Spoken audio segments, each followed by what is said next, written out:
kegiatan ini dan juga program-program kegiatannya. Nah, kemudian untuk komando tugas dan tanggung jawab ini pada organisasi gitu ya.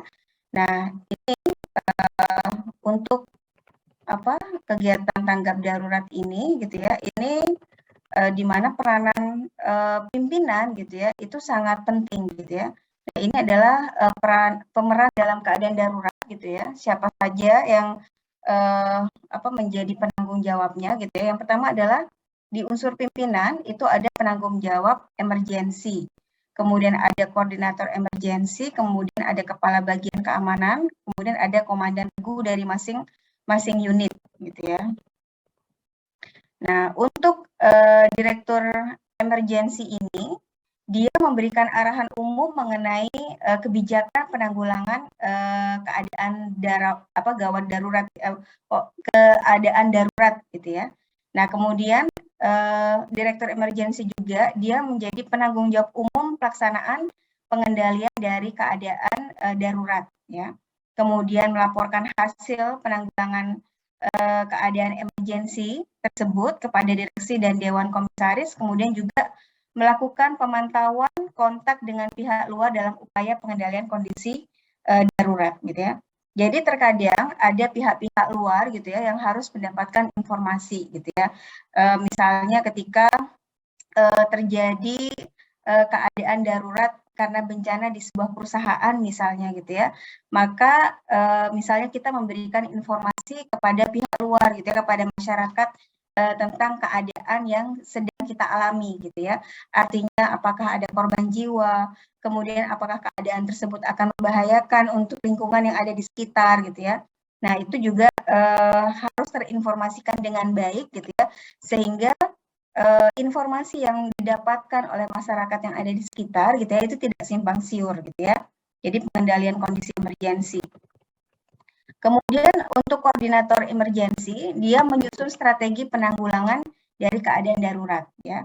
Kemudian melakukan koordinasi dengan pelaksanaan di lapangan, kemudian juga memegang komando pelaksanaan lapangan dalam pengendalian emergensi, kemudian melaporkan hasil penanggulangan emergensi kepada direksi dan dewan komisaris, dan juga melakukan pemantauan di lapangan, kemudian melaporkan hasil pelaksanaan di lapangan kepada direktur emergensi, jadi di atasnya gitu ya.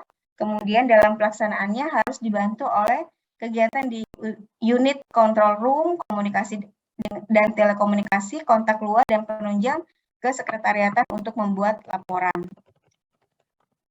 Kemudian ada kepala bagian emergensi. Nah, ini memimpin operasi pemadaman ya. Ini contohnya konkretnya di kayak di industri gitu ya. Kemudian melakukan koordinasi dengan dinas kebakaran luar, kemudian mengawasi dan melaksanakan SOP yang ada dan melaksanakan hasil pelaksanaan pemadaman kepada koordinator emergensi. Kemudian ini ada bagian keamanan gitu ya. Di sini yang menjadi pembeda adalah dia melakukan koordinasi dengan pihak TNI atau Polri gitu ya. Kemudian mengawasi pelaksanaan SOP security sistemnya dan melaporkan kepada atasan di atasnya gitu ya. Kemudian ini ada kepala bagian penyelamatan. Ini memimpin melakukan koordinasi dan mengawasi jalannya operasi evakuasi, pelaksanaan bantuan medis atau P3K serta transportasi. Kemudian mengawasi dan melaksanakan SOP penyelamatan dan melaporkan hasil pelaksanaan evakuasi kepada koordinator emergensi. Kemudian ini ada kepala bagian utilitas. Ya, di sini memimpin dan melakukan koordinasi dan mengawasi jalannya pelaksanaan operasi utilitas dalam kondisi emergensi. Kemudian memimpin dan melakukan koordinasi dan mengawasi jalannya pelaksanaan perbaikan yang menyangkut utilitas, kemudian melaporkan pelaksanaan tugas kepada koordinator emergensi, kemudian melakukan koordinasi dengan pihak PLN, PDAM, ya, ataupun kontraktor dalam pelaksanaan pekerjaan yang menyangkut utilitas dan melaksanakan tugas dari bagian kepala utilitas lainnya sebagai pengawas lantai bangunan, transportasi, medical aids atau P3K dapat dirinci sesuai dengan fungsi masing-masing. Kemudian ini pemeran dalam keadaan darurat emergency organization. Ini untuk unsur staff. Kalau tadi unsur pimpinan, kemudian ini unsur staff. Jadi ini mungkin dalam lingkup industri gitu ya, untuk konkret ini.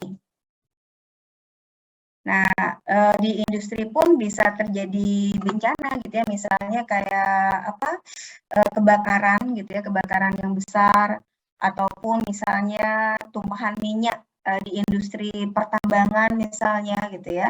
Nah, itu adalah beberapa contoh keadaan darurat yang bisa terjadi di industri gitu ya. Nah, ini adalah unsur staff, kemudian ini kelompok teknisi, dan ini adalah kelompok security dan penyelamatan dan juga kelompok evaluasi. Nah, ini adalah organisasi dalam hal keadaan darurat, ya. Nah, di sini CEO-nya gitu ya, kemudian ada manajemen penyewa, kemudian ada deputi CEO. Nah, koordinator. Ya, ini untuk organisasi pengendalian keadaan darurat. Nah, jadi ini seperti saya sampaikan tadi gitu ya, ada pihak-pihak luar yang ada kaitannya tentang keadaan darurat gitu ya, misalnya pelaporan bukan pelaksanaan ya, pelaporan keadaan gitu ya, kemudian juga terkait kebutuhan asuransi gitu ya. Coba nanti saya carikan yang ini ya, tanggap daruratnya yang bencana. Oke, itu kemudian saya stop share dulu.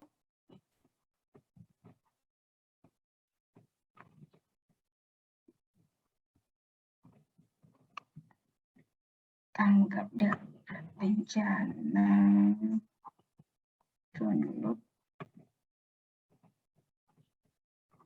Jadi di situ lebih ke organisasinya gitu ya, organisasinya siapa yang bertanggung jawab untuk keadaan darurat gitu ya. Kemudian dia melakukan apa? Bencana. Kewaspadaan dini.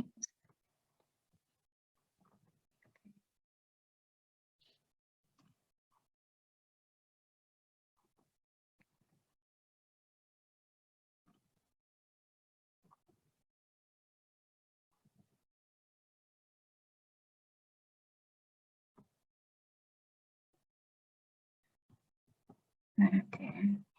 Nah, mungkin ini sedikit tentang surveillance ya. Surveillance untuk nah, surveillance dalam penanggulangan bencana.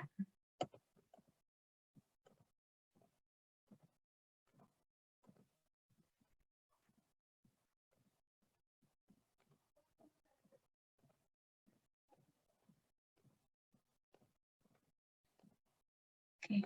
Ya, jadi di sini pada saat prabencana gitu ya, itu berupa kegiatan kesiapsiagaan kita gitu ya.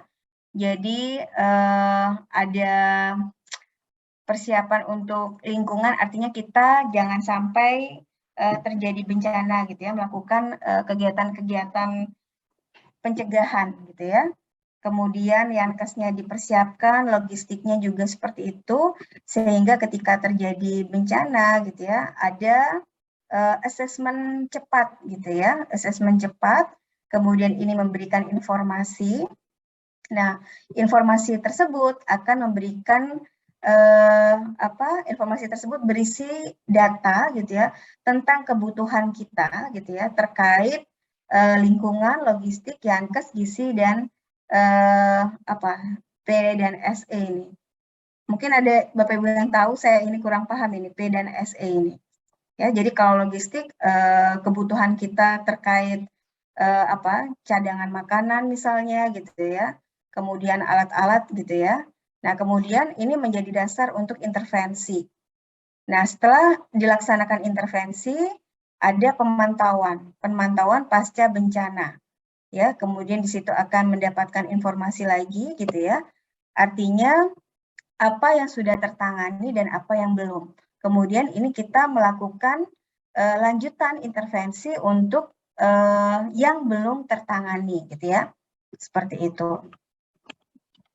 Nah, ini adalah tahapan alamiah situasi bencana dan peranan surveillance dalam situasi bencana.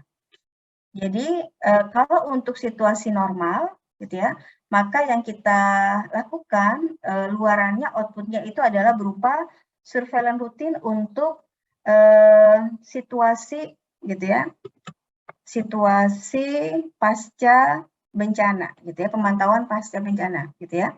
Kemudian selanjutnya pada saat ada ancaman kedaruratan, maka kita memberikan respon cepat dan surveillance intensif. Nah, di sini tadi ada informasi yang harus didapatkan gitu ya untuk menjadi dasar persiapan kita untuk melakukan intervensi gitu ya. Nah, kemudian pada saat kedaruratan terjadi, maka yang dilakukan adalah penyelidikan, penanggulangan, dan surveillance intensif lagi, gitu ya. Karena di sini kita ingin tahu kebutuhannya seperti apa, kemudian korban jiwa yang ada berapa, gitu ya, ini. Nah, kemudian pada saat keadaan kembali normal, sama kembali lagi ke surveillance rutin untuk persiapan kewaspadaan bencananya, gitu ya. Oke. Ini misalnya ketika terjadi bencana gitu ya. Jadi misalnya bencana alam gitu ya, ataupun juga perang ya, maka ini jelas bisa menimbulkan masalah kesehatan masyarakat. Nah, kemudian di sini dibutuhkan surveillance epidemiologi gitu ya. Di mana di sini didapatkan data epidemiologi untuk keadaan darurat KLB ya. Kalau misalnya untuk penyakit-penyakit yang timbul gitu ya. Kemudian di sini juga ada analisa data ya, kemudian dilakukan kegiatan korektif. Nah, tadi seperti yang di awal itu ya, informasi yang didapatkan kemudian itu akan menuntun kita kepada intervensi yang akan dilakukan itu ya. Mohon izin, Bu. Ya, nggak muncul. Slide tidak muncul, Bu. Dari tadi. Oh, centung-centung tadi nggak muncul ya. Oke, nah. Oke, sebentar. Oh, apa karena ini stop share-nya belum ya?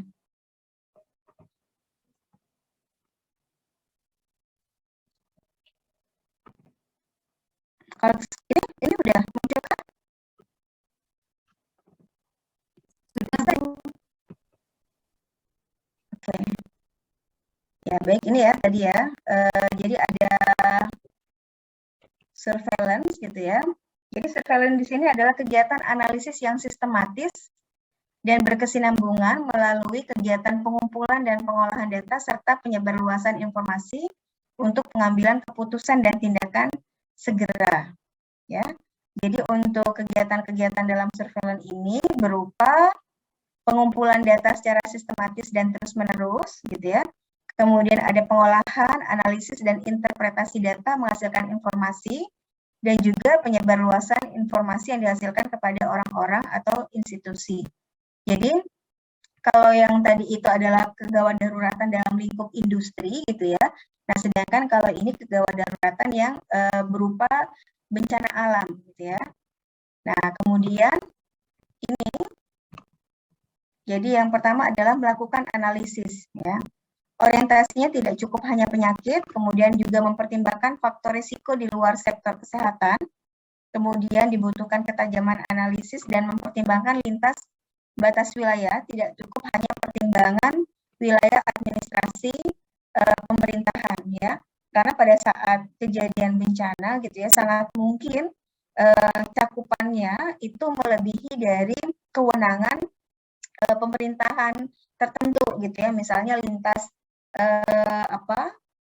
administrasi kabupaten gitu ya, kemudian ternyata begitu luas cakupannya gitu ya. Nah, itu juga harus diperhatikan pada saat melakukan surveillance ini gitu ya, analisa hasil data yang didapatkan dari surveillance. Karena kalau bencana itu kan tidak bisa diprediksi gitu ya.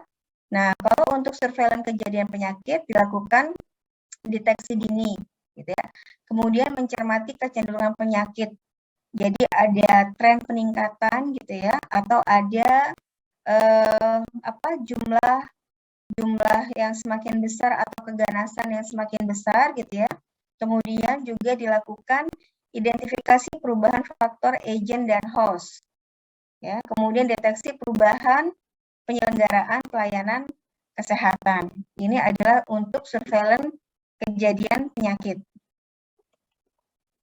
Peran surveillance apa? Untuk pengendalian penyakit menular KLB. Ya.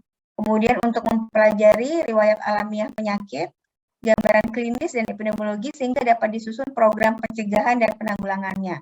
Jadi kalau kita tahu riwayat alamiah penyakit ya, kemudian epidemiologinya, di sini ada penyebab gitu ya, siapa saja yang kena gitu ya, kemudian berapa banyak gitu ya, informasi itu bisa kita dapatkan, maka kita bisa melakukan pencegahan dan penanggulangan.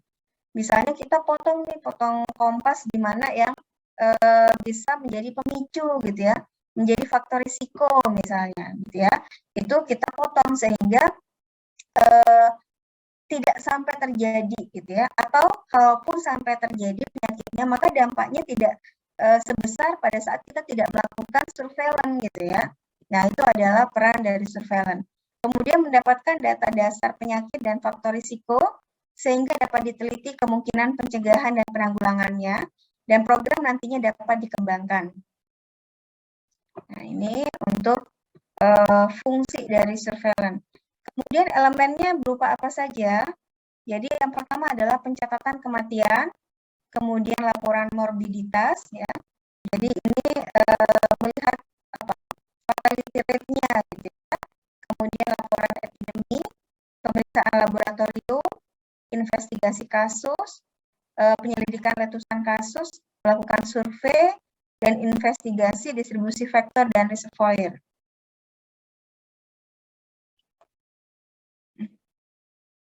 Nah, bagaimana hubungan antara surveillance dan riset gitu ya? Jadi dengan data yang ada gitu ya, itu nanti kita bisa mendapatkan informasi gitu ya, informasi apa yang harus dilakukan. Nah, kemudian itu bisa kita tindak lanjuti dengan riset. Nah, riset itu juga bisa berupa pemantauan hasil gitu ya, misalnya kita melihat ke belakang gitu ya, atau memberikan proyeksi ke depan seperti apa ya. Jadi antara surveillance dan riset ini gitu ya, ini saling memberikan informasi gitu ya. Juga bisa hasil surveillance ini ditindaklanjuti dengan kegiatan riset, dan hasil riset pun gitu ya, itu juga bisa menjadi informasi dari surveillance gitu ya. Karena di situ ada tentang faktor determinan gitu ya. Nah, mungkin ada faktor determinan baru yang didapatkan dari hasil riset gitu ya. Itu sangat mungkin sekali gitu ya. Nah, ini keterkaitan antara surveillance dengan riset. Kemudian ini ya, kita tahu bahwa kegiatan surveillance itu adalah pengamatan terus-menerus gitu ya. Maka dengan hasil dari pengamatan itu gitu ya, itu adalah data. Nah, data ini bisa berupa data bencana, data kesakitan, dan data kematian. Sumbernya siapa saja? Bisa kita dapatkan dari masyarakat atau petugas kesehatan, ya, petugas puskesmas, petugas rumah sakit, ataupun ketua satgas, gitu ya. Itu untuk pengumpulan data. Kemudian kita memakai instrumen apa untuk pengumpulan data? Ya, bisa didapatkan dari surveillance epidemiologi bencana atau laporan keadaan logistik, ya, atau register harian penyakit, rekapitulasi harian penyakit, laporan mingguan penyakit, register harian kematian, laporan mingguan kematian. Nah, di sini ada laporan keadaan logistik. Nah, kira-kira bagaimana ini bisa menjadi salah satu informasi untuk surveillance kegiatan surveillance, Ibu-ibu. Kalau yang ini kan jelas gitu ya, ketika ada ada kejadian, ada kasus gitu ya, baik itu berupa kesakitan ataupun kematian gitu ya, itu jelas menjadi informasi gitu ya pada kegiatan surveillance. Nah, namun di sini ada laporan keadaan logistik. Nah, kira-kira bagaimana ini bisa dikaitkan dengan kegiatan surveillance? Mohon izin Bu, Ya, silakan. mungkin untuk logistik ini bisa dikaitkan dengan stok obat, kemudian sama makanan. Jadi kalau misal di keadaan bencana, logistik obat dan makanan itu kurang, itu juga dapat mempengaruhi kesehatan ini apa yang terdampak. Logistiknya berupa apa misalnya? Mungkin obat, kemudian bahan makanan. Ya, jadi misalnya pemakaian obat yang tinggi gitu ya. Ini kan juga bisa menjadi informasi bahwa ada sesuatu yang terjadi di sana gitu kan ya.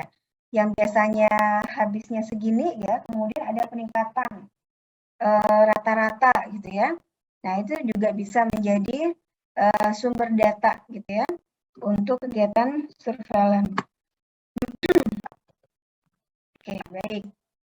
Oke, ini selanjutnya pengolahan data. Ya. Pengolahan data bisa secara deskriptif, bisa secara grafik gitu ya. Jadi data bencana, data mingguan kesakitan menurut waktu, orang dan tempat terpenyakit yang diamati, dan data mingguan kematian gitu ya. Kemudian bisa juga berupa grafik ya. Bisa dilihat tren jumlah kasus menurut penyakit yang diamati per minggu, kemudian proporsi jenis penyakit terbanyak menurut waktu, dan tren jumlah kematian. Nah, kalau cuman hanya data saja gitu ya, tapi kemudian tidak disajikan dengan baik, kadang-kadang informasi itu jadi tidak terbaca gitu ya. Kalau kita bikinnya itu jadi secara seri setiap tahun gitu ya, dengan tergambarnya tren gitu ya, maka ini menjadi sebuah informasi gitu ya. Tapi ketika datanya itu masih mentah gitu ya, kemudian tidak di cross tabkan dengan misalnya waktu ya, misalnya dengan jenis kelamin gitu ya, misalnya per wilayah misalnya gitu ya, akhirnya data itu nggak bunyi apa-apa gitu ya. Tapi ketika ditunjukkan dengan baik berupa grafik gitu ya, atau tren gitu ya, maka ini menjadi sangat baik dan informatif gitu ya. Jadi bermanfaat gitu ya. Tidak lagi hanya berupa data mentah yang tidak membunyikan apa-apa gitu ya. Nah, itu pentingnya kita mengolah gitu ya. Mengolah data dan juga melakukan validasi serta penyajian data gitu ya. Nah, ini.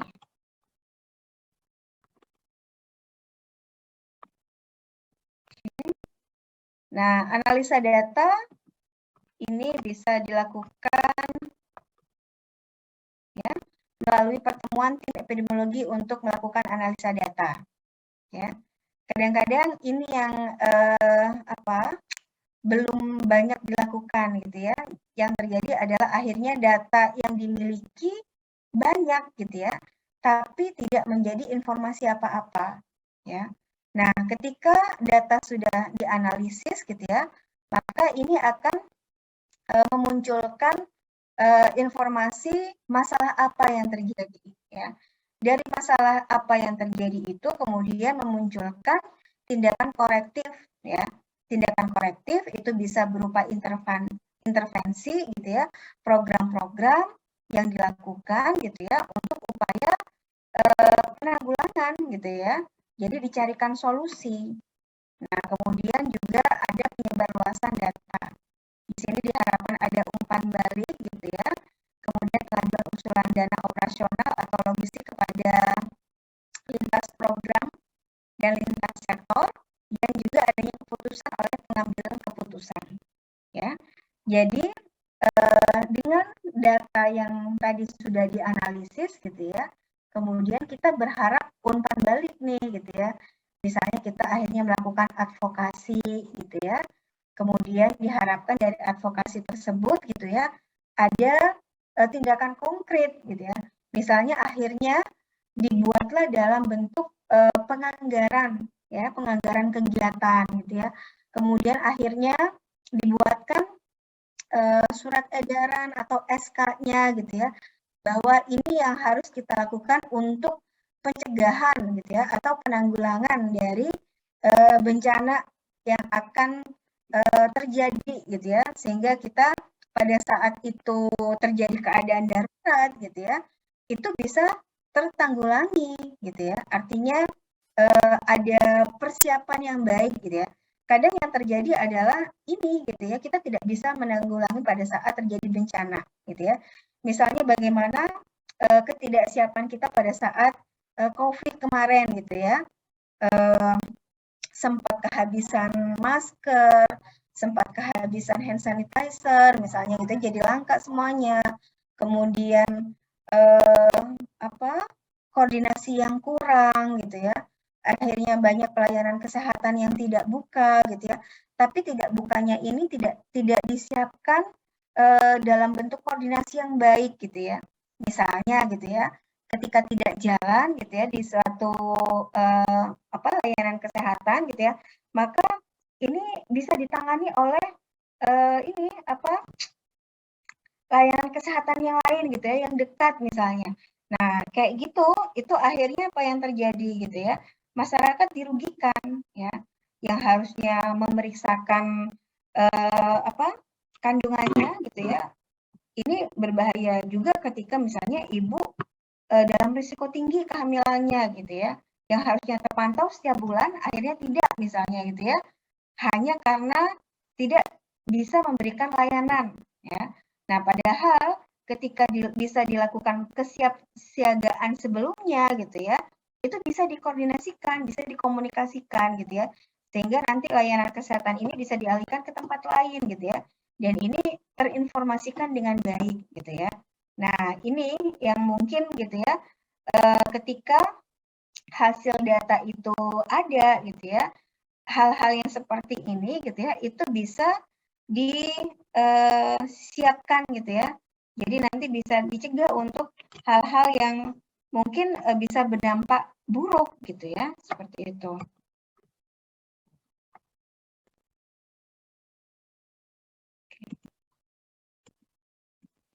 Nah, ini adalah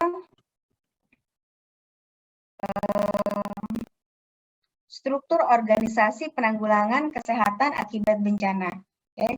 Jadi kalau tadi itu struktur organisasi yang di lingkup industri gitu ya, bagaimana pimpinan, kemudian ada manajer, ada direktur gitu ya, kemudian ada bagian-bagian gitu ya. Nah, kalau ini gitu ya, untuk yang penanggulangan kesehatan akibat bencana ya, ada satgasnya, kemudian ada ketua bidang pelayanan dan ada ketua bidang dana dan logistik. Ya, di sini untuk ketua bidang pelayanan ada si Yamet gitu ya, ini melingkupi puskesmas, rumah sakit dan pos kesehatan gitu ya. Sedangkan untuk yang si SE ini kalau ngelihat ininya kayaknya kayak semacam sistem informasinya gitu ya, karena di sini yang diolah adalah data dan sistem keadaan darurat atau KLB gitu ya. Kemudian untuk ketua bidang dana dan logistik ini membawahi si keuangan ya. Di sini yang di dalamnya ada pendanaan seperti apa, kemudian perencanaannya, kemudian si logistik ini ada obat, transportasi dan perlengkapan ya.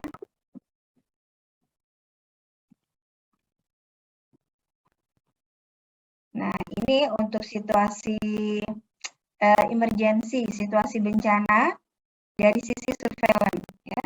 Misalnya kejadian bencana alam gitu ya. Kemudian kita lihat apakah ada korban meninggal atau luka, kemudian korban yang tidak langsung dipindahkan ke pengungsian.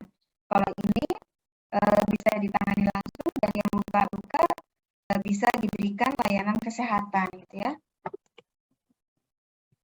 Kemudian kalau untuk penyakit menular atau yang berpotensi wabah atau KLB gitu ya, maka di sini yang dilihat adalah ada korban langsung tidak gitu ya, baik itu yang sakit atau meninggal dalam waktu singkat.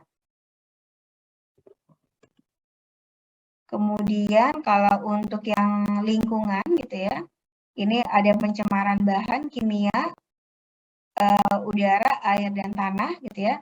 Nah ini dilihat apakah ada korban langsung, apakah sakit, meninggal dalam jangka panjang.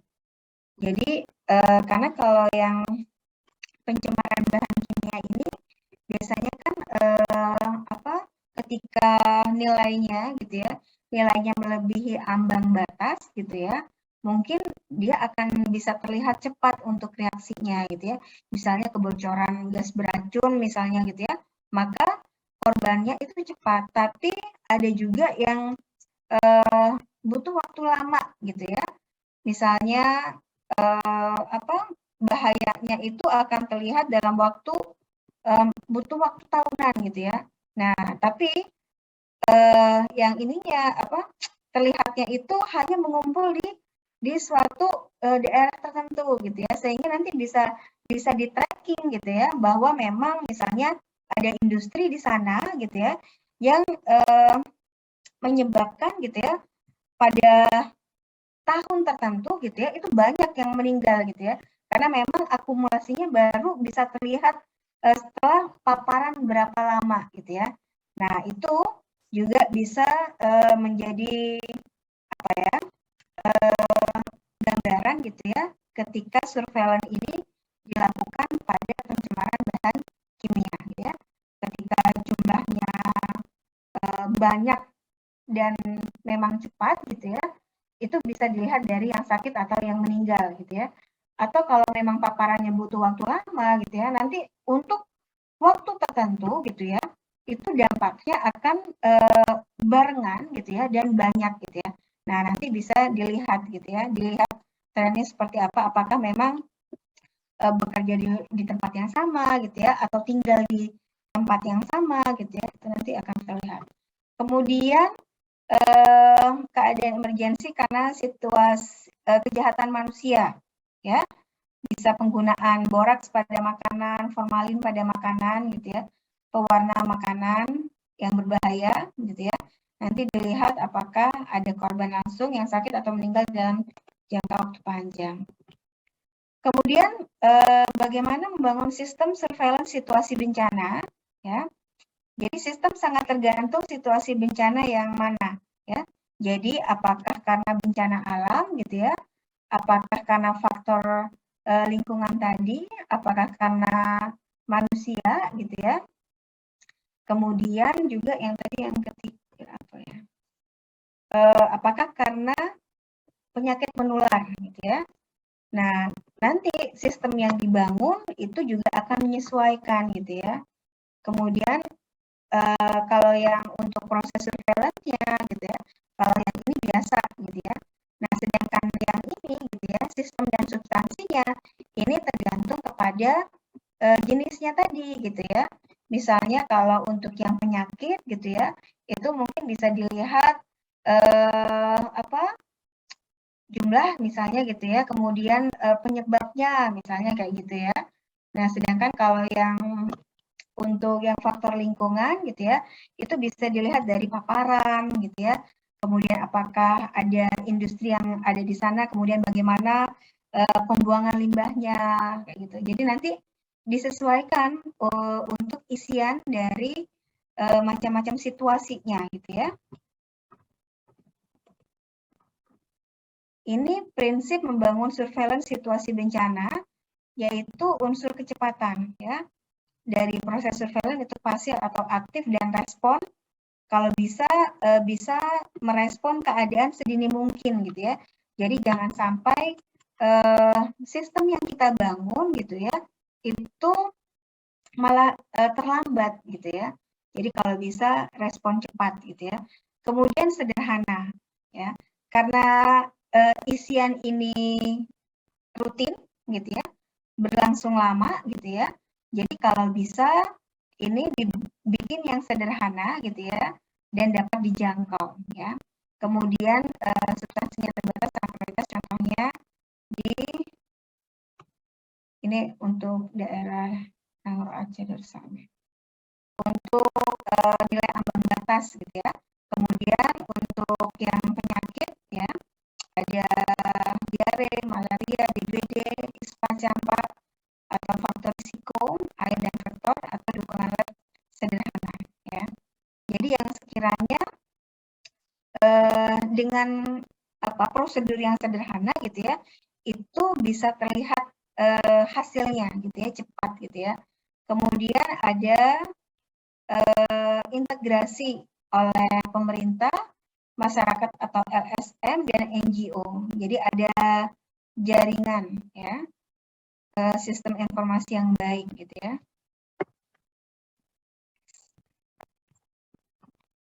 Ini adalah prinsip penyelenggaraan surveillance untuk keadaan darurat dan KLB ya.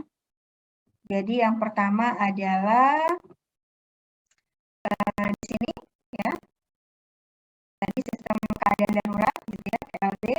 Kemudian ini respon cepat, antisipasi ada penanggulangan KLB, dan juga ada kesiapsiagaan dan perbaikan kondisi rentan. Ya, ini dari hasil kajian epidemiologisnya. Jadi ada data yang ada gitu ya. Nah di sini nanti bisa dilakukan perbaikan kondisi rentan dan memunculkan kesiapsiagaan ya, atau juga surveillance keadaan darurat ya. Nah nanti di sini ketika ada antisipasi dan penanggulangan, jadi tidak sampai terjadi masalah kesehatan masyarakat ya. Nah seperti ini.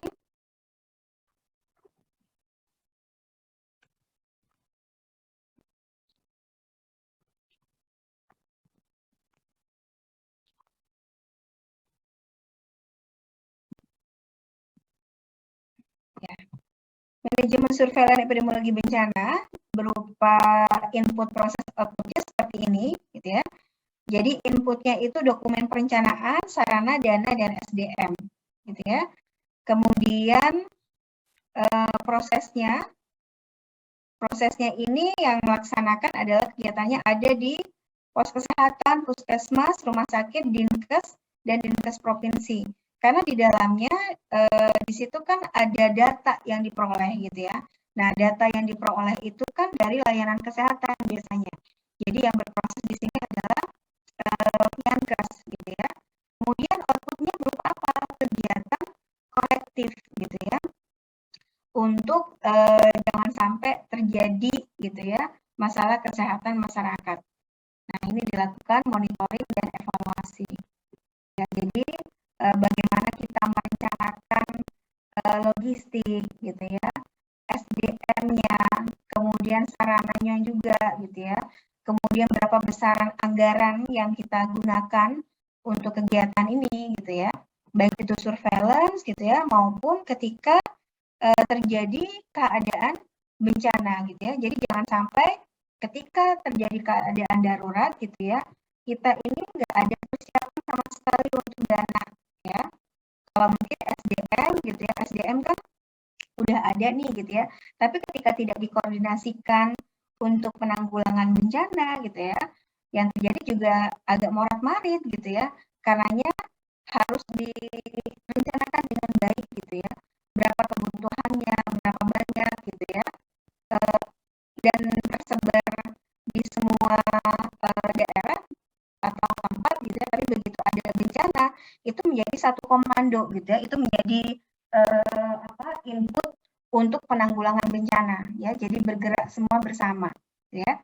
Nah kemudian ini datanya terambil dari sini gitu ya, kemudian ada kegiatan korektif. Nah ketika mulai terjadi peningkatan kasus gitu ya, nah kalau bisa kan sebelumnya sudah terdeteksi gitu ya, ada respon untuk memberikan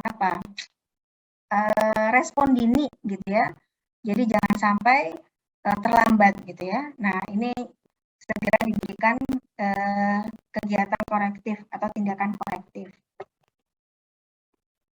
Ini kegiatan yang di pos kesehatan ya. Pengumpulan data kesakitan dan kematian rawat jalan, kita validasi, kita olah datanya, kemudian kita analisis. Apakah ini berprospek untuk keadaan darurat atau tidak, gitu ya.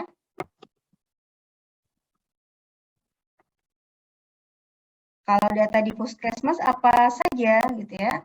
Sama untuk data kesakitan dan kematian rawat jalan, kemudian mengkoordinasikan kegiatan pengumpulan data dari pos kesehatan di wilayah kerja, ya. Kemudian melakukan validasi, melakukan pengolahan data, kemudian pertemuan epidemiologi untuk analisa data dan perumusan rekomendasi kegiatan korektif, penyebaran informasi, pembuatan dan pengiriman laporan. Kemudian di rumah sakit, ya, kegiatannya secara umum sama di semua layanan kesehatan, gitu ya.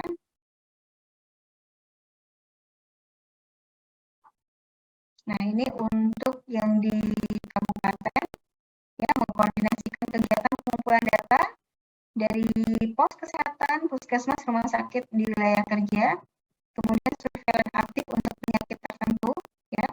Ini untuk beberapa penyakit yang berpotensi sebagai wabah, gitu ya. Jadi memang ada concern khusus untuk penyakit tertentu yang berpotensi sebagai wabah. Nah, kemudian ini untuk kegiatan di provinsi, gitu ya. Jadi di sini memberikan bantuan teknis kegiatan SE pasca bencana, kemudian surveillance aktif untuk penyakit tertentu, kemudian validasi, pengolahan data, pertemuan tim epidemiologi untuk analisa data dan perumusan rekomendasi kegiatan korektif, penyebaran informasi, pembuatan dan pengiriman laporan. Jadi kalau yang di provinsi itu ada memberikan bantuan teknis kegiatan, ya, pasca bencana. Jadi mereka melihat secara epidemiologi, gitu ya, kejadian keadaan apa saja, gitu ya, setelah bencana, gitu ya. Misalnya ada bantuan secara fisik, gitu ya, kemudian identifikasi korban, gitu ya, kemudian apa yang bisa dilakukan untuk perbaikan-perbaikan pasca bencana.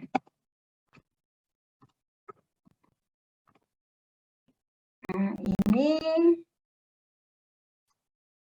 oke. Nah, harapannya seperti ini ya. Jadi mereka mempunyai dokumen perencanaan ya untuk kesiapan surveillance keadaan darurat ini, gitu ya. Jadi kemudian ada tim epidemiologi puskesmas, kabupaten, provinsi, ya. Karena di sini akan dilakukan analisa data, gitu ya. Jadi data yang sudah terkumpul itu kemudian dianalisa, gitu ya. Apakah ada potensi atau tidak, gitu ya. Kemudian dari data tersebut, gitu ya, kita melakukan tindakan korektif dengan memberikan rekomendasi, gitu ya. Kemudian ada dukungan dana untuk operasional. Nah, ini yang harus ada untuk surveillance keadaan darurat ini.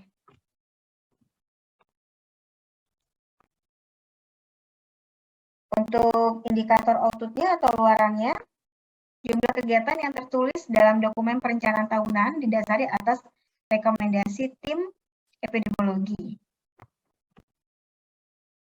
Nah, ini adalah penyakit-penyakit yang diamati, ya. Jadi penyakit-penyakit ini, gitu ya, ini berpotensi sebagai KLB. Jadi ini mendapat perhatian khusus, gitu ya. Ada diare, pneumonia, ada ISPA non pneumonia, ada malaria klinis, ada campak, ada DBD, leptospirosis, AFT, kemudian hepatitis, ya, kemudian ada gizi buruk dan penyakit kulit. Kemudian ini kegiatan surveillance intensif pada situasi bencana. Analisa data pelayanan pengobatan, analisa data faktor risiko, kemudian laporan berkala situasi darurat, laporan berkala upaya penanggulangan, laporan masyarakat, dan hasil wawancara. Nah, ini dikaji terus-menerus, kemudian terinformasikan terus-menerus kepada tim penanggulangan. Jadi kalau aman ya alhamdulillah gitu ya. Kalau sudah terlihat ada potensi keadaan darurat gitu ya, itu segera dilakukan penanggulangan gitu ya, diberikan rekomendasi untuk tindakan korektifnya. Ini prioritas kajian awal status epidemiologi pengungsi sebagai bahan penetapan sistem surveillance. Perkembangan penyakit potensi KLB, kemudian makanan dan gizi, kemudian imunisasi, sanitasi, ya, kemudian layanan kesehatan daruratnya seperti apa, kemudian ekonomi, sosial, politik, keamanan, transportasi, komunikasi, ya, karena ini merupakan ancaman gitu ya untuk adanya penyakit menular gitu ya, kemudian malnutrisi, ya, atau terhambatnya pelayanan kesehatan. Ya. Jadi kalau ini keadaannya tidak baik gitu ya, sudah keadaan darurat gitu ya, maka akan semakin memperberat gitu ya, sehingga ini harus dicek terus gitu ya, jangan sampai menjadi pemberat untuk keadaan yang sudah terjadi gitu ya. Ini surveillance pasca bencana. Nah, ini jadi sudah ada form-form yang harus diisi gitu ya. Kemudian mulai dari di tingkat pos kesehatan, di puskesmas, di dinkes gitu ya, dan di dinkes provinsi. Berupa data apa saja gitu ya, data kematian harian gitu ya, data kesakitan gitu ya, yang kemudian ini dianalisa untuk tetap diambil tindakan korektif gitu ya. Tindakan korektifnya bisa berupa peningkatan layanan kesehatan atau peningkatan logistik ya, kalau memang butuh logistik, atau perbaikan gizi ya, jika memang masalahnya gizi yang terjadi gitu ya. Nah, itu.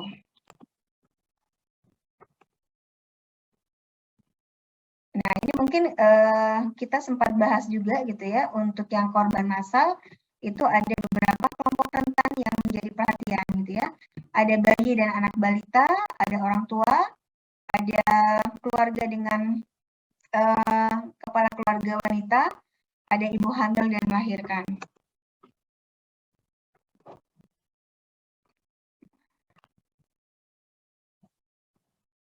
Nah, ini untuk pengungsi rentan, ketika jumlahnya besar gitu ya pada satu lokasi, kemudian tempatnya terisolir ya, kemudian tanpa informasi ya, kemudian tanpa pengelola dan ada tipuan data. Nah, ini mungkin yang berbahaya gitu ya. Jadi ketika datanya menjadi tidak valid gitu ya. Nah, ini pentingnya ketika kita melakukan pengumpulan data itu ada validasi gitu ya. Sehingga tindakan korektif dan rekomendasi yang diberikan itu tepat sasaran dan efektif gitu ya. Ini adalah contoh aplikasi surveillance pada pengungsi ya. Dilihat angka kesakitan dan kematian, kemudian untuk lingkungannya dilihat ketersediaan air, bagaimana pengelolaan sampahnya, kemudian bagaimana sanitasi untuk buang air kecil dan BAB-nya gitu ya, kemudian pengelolaannya seperti apa, kemudian keberadaan vektor ya, kemudian juga dilihat ketersediaan makanan dan gizinya. Karena di situ juga ada anak, biasanya anak bayi dan balita, atau ada ibu hamil gitu ya, sehingga ini juga harus diperhatikan. Nah, ini populasi berisikonya. Nah, kemudian ini tentang angka kesakitan dan kematian ya. Jadi dilihat bagaimana kondisinya gitu ya. Apakah tempatnya terbuka, potensi masuknya penyakit dari luar seperti apa gitu ya. Kemudian over penduduk tidak gitu ya. Karena begitu terlalu padat gitu ya dan ternyata ada yang sakit ya membawa penyakit menular gitu ya, maka akan cepat gitu ya. Nah, ini kemudian dilihat juga lingkungannya, apakah jalur komunikasi dan transportasinya baik. Karena tadi salah satu ini untuk pengungsi yang rentan gitu ya, itu ketika dia berada di tempat yang terisolir gitu ya. Komunikasi susah gitu ya, dijangkau susah gitu ya. Nah, ini kemudian lingkungan yang tidak sehat ya. Karena ini jadi pemicu gitu ya untuk terjadinya penyakit ya. Kemudian terhentinya Yankes terutama upaya pencegahan. Ini yang bisa dilihat. Nah, ini beberapa form yang digunakan gitu ya pada saat surveillance keadaan darurat gitu ya. Jadi angka kesakitan ya. Kemudian ada faktor risiko lingkungan. Jadi dilihat sarana prasarananya, kemudian juga dilihat apakah ada vektor atau tidak gitu ya. Nah, ini data pada saat terjadi bencana ya di Banda Aceh gitu ya. Tetanus ya. Jadi angka tetanus yang di rumah sakit ya. Jadi ini di Banda Aceh yang warna kuning, Melabu, dan Sikli yang warna biru ya.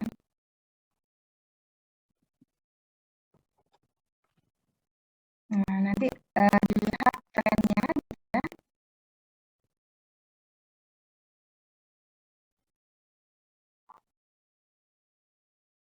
Ini secara ini umum yang kuning ya di Banda Aceh.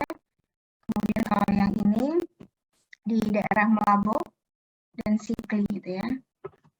Yang Banda Aceh ada terus kayaknya ya. Oh, tapi ternyata nggak ada yang di Banda Aceh gitu ya.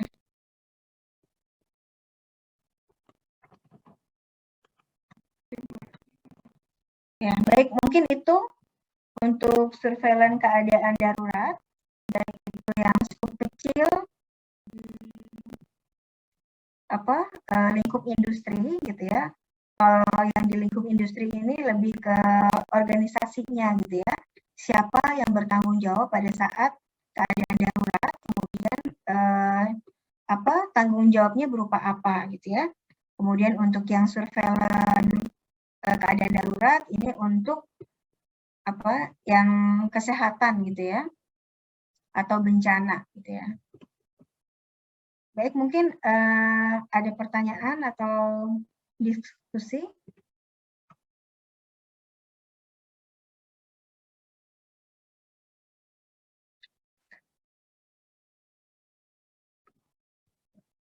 Setengah 6 ya.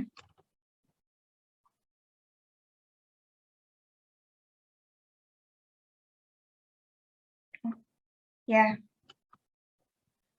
Baik, kalau memang belum ada, nanti mungkin bisa diperdalam dengan membaca materi dan juga mencari referensi lain, Ibu-Ibu ya, terkait surveillance keadaan darurat dan juga surveillance keadaan darurat di lingkup yang lebih kecil gitu ya, di industri. Baik, mungkin itu saja dari saya. Terima kasih atas perhatiannya. Saya akhiri. Wassalamualaikum warahmatullahi wabarakatuh. Waalaikumsalam warahmatullahi wabarakatuh. Terima kasih, Bu. Ya, terima kasih semuanya.